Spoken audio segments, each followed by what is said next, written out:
Life can be unpredictable, full of change, some good, some not so good,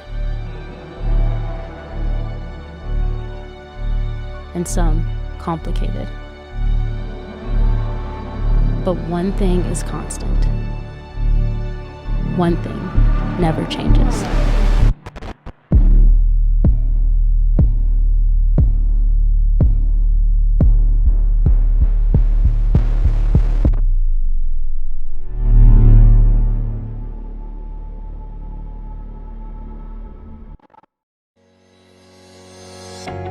When I was in college, I decided to try out for a singing group. It was a great program that covered tuition, and I would have been able to travel the country and sing. I didn't really know what I was getting myself into, but I wanted to give it a shot. But at the same time, it felt really overwhelming and scary. I had a few friends in the program, so I just decided to go for it, and despite my fear, I auditioned. And as it turns out, I did pretty well and made it through several rounds of the auditions, but in the end, I didn't make the final cut. Now, I bring this up in this series because we've been talking about change, all kinds of change. And one of the things we often experience with change is fear, like me auditioning for the school singing group. And fear can stop us from making the changes that we want. In fact, sometimes we don't even have to experience anything in real life to get that fear going. We simply imagine a change going wrong, and that is enough to shut us down, like a fear of failure.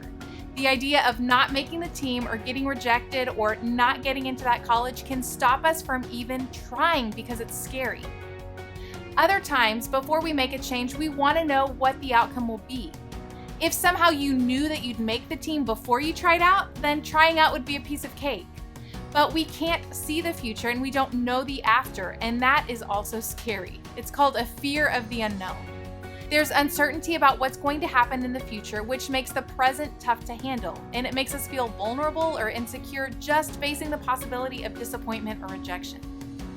Other times, our fear of change is connected to whether or not other people are watching us. There are other people on the court when you try out for the basketball team. There were other people at my very emotional audition for this singing group. And if you tell your small group that you want to stop doing something or ask them to hold you accountable, all of a sudden they're paying attention to that problem that you have in your life.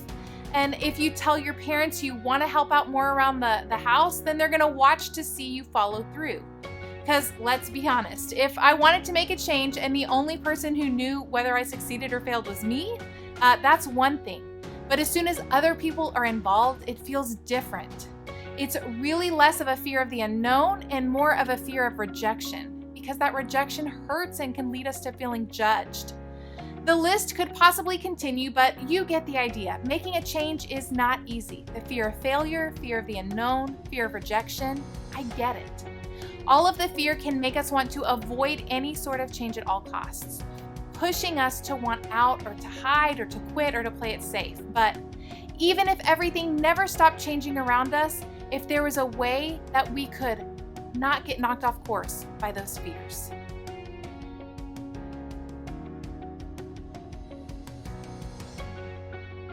As we talked about in part 2 of this series, the Hebrew people are an important part of the Christian faith.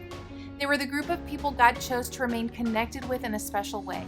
In fact, eventually, Jesus would be born out of this group of people. Most of what we call the Old Testament tells the history of the Hebrew people, and you don't have to get very far into their story to realize that they didn't have it easy. As a people, they spent a lot of that time being defeated and captured by larger, more powerful groups of people. At one point, the Hebrew people went to Egypt to escape a terrible famine, and they ended up staying there and growing so large in number that they started to be seen as a threat to the Egyptians. This scared the Egyptians, so in order to control the Israelites, they enslaved the Hebrew people. The Hebrew peoples cried out to God to rescue them, and God listened and sent a man named Moses to lead them out of slavery. Through Moses, God set them free from slavery and committed to lead them to an incredible land of their own, a land that they called the Promised Land.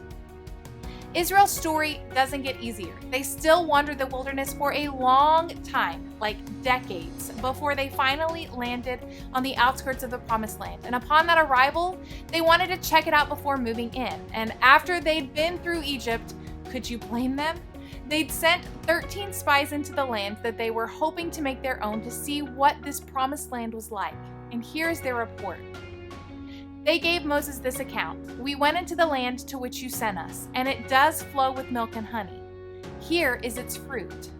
Sounds amazing, right? They discovered the land was absolutely beautiful, and it was everything that they dreamed it would be. But look at what follows in the next verse. But the people who live there are powerful, and their cities are fortified and very large. It was all good until they noticed that there were people living there who appeared to be powerful and had built cities that seemed indestructible. In fact, the King James Version of the verse that follows says, "And there we saw giants, and we were in our own eyes as grasshoppers, and so we were in their sight." Could you imagine what it would take for you to see something that you think is so big that you would call yourself a grasshopper?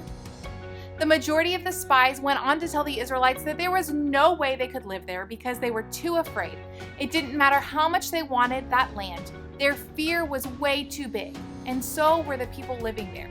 So you couldn't blame them. Now, we don't know the actual size and weight of the people living in the land that the Hebrew people were scoping out, but we don't have to in order to relate to that feeling that they had. When you and I decide to make a change in our life for better, we face giants too, often in the form of fear. The fear of failure, of rejection, of the unknown. Those are all kinds of giants, and it's not easy for us to make a change and to get out of that toxic relationship or to try to confront an addiction or break a bad habit or make a positive move that we know we should. And often we respond like the spies did and we say, "I can't do it because it's too big and it's too scary." So even if we genuinely want what's on the other side of the change, we stay exactly where we are. We have no idea what we could miss if we allow our fears to be greater than our attempt to change for the better. If we let our fears control us, they have the ability to cause us to miss out on some really good things in life. The goal behind fear in these moments is for us to miss out on God's best for us, and that's the last thing that God wants for us. Fortunately, not all of the spies came back with the same report. Two of the spies, Joshua and Caleb, came back with a completely different view than the other spies. Here's what they said. "And they said to the entire Israelite assembly, 'The land we passed through and explored is exceedingly good. If the Lord is pleased with us, he will lead us into that land, a land flowing with milk and honey, and will give it to us. Only do not rebel against the Lord, and do not be afraid of the people of the land, because we will devour them. Their protection is gone, but the Lord is with us. Do not be afraid of them.'" Now, maybe you notice at the end of that verse, it says that they will devour the people already living there. And that sounds weird and violent, and if it makes you uncomfortable, good, it should. That's a weird thing to say, but the point in saying that is the Hebrew people were divided into tribes where having land and taking land was a way of showing and maintaining power. Needless to say, sometimes it got violent. It made sense to them to have to take this land and the people living in it, which doesn't mean that that's what they should have done or even that that's what God actually said. This was what they understood God meant, and so they wrote it down that way. The point in bringing this whole story up is that when you are reading a document several thousands of years old, written in a different culture with different practices, there are bound to be confusing things that come up. And it's okay to acknowledge them and to talk to people about them. And best of all, God isn't afraid of them. If the Hebrews got it wrong about what God said, we can know and trust the representation of what God is like is Jesus, who is referred to as the Word of God. So while we may not know exactly what God said in this instance, we can know what God's Son was like. There is no confusion over Jesus demonstrating God's love.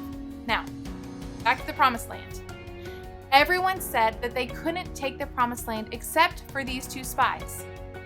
Why was their response so different? Because their fear didn't get the last word. They knew that their fear was not the end of the story. They saw God as part of the story, and He had gotten them this far. Even if they were afraid, God would meet them on the other side of their fear. They knew that now was not the time to flex their ability to trust. Does that mean that they weren't scared? Absolutely not. They were probably really scared. But here's the thing about trusting God. It's not about not being scared. It's about following Him even though you are scared. Remember it this way: you can have courage even if.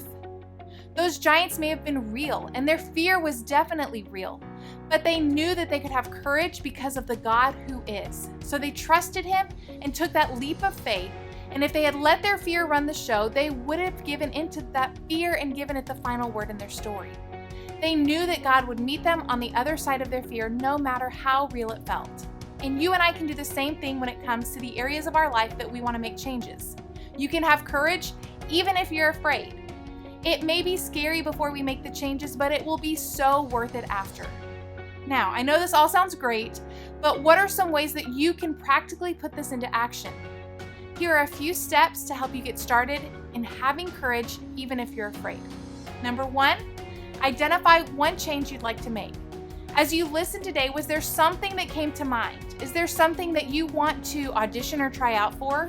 Is there a relationship that's not good for you that you need to step away from for a while? Is there a relationship that needs to be improved and you could take some steps to do that? Is there a habit in your life that needs to be replaced with something healthier? You may have multiple answers, but for the sake of today's conversation, let's just focus on one. And then number 2, identify one fear that surfaced as you thought about it. This is the thing that makes you want to pause and think and say, I'm not sure I can do that. Maybe it's a fear of rejection or failure or of the unknown. Maybe it's a fear of actually changing. Maybe it's a fear of the work that you have to put in to make that change. Whatever it is, this is your giant. Pay attention to that giant. And then, number 3, invite God in. This is your chance to introduce your fear to God. This is your chance to have your Joshua and Caleb moment. This is your chance to remember that God is bigger than your fear. You could do something as simple as praying to God and sharing with Him the change that you want to make and the fear that is keeping you stuck. You can let sharing your fear be the first step to choosing a different response to fear. Fear is a legitimate and normal thing, but it doesn't have to control us and cause us to miss out. Even when you and I are scared of taking that step, we can invite God into that fear because everything may change, but some things never change. A few of those things are that God is with us and that He is always bigger than our fear.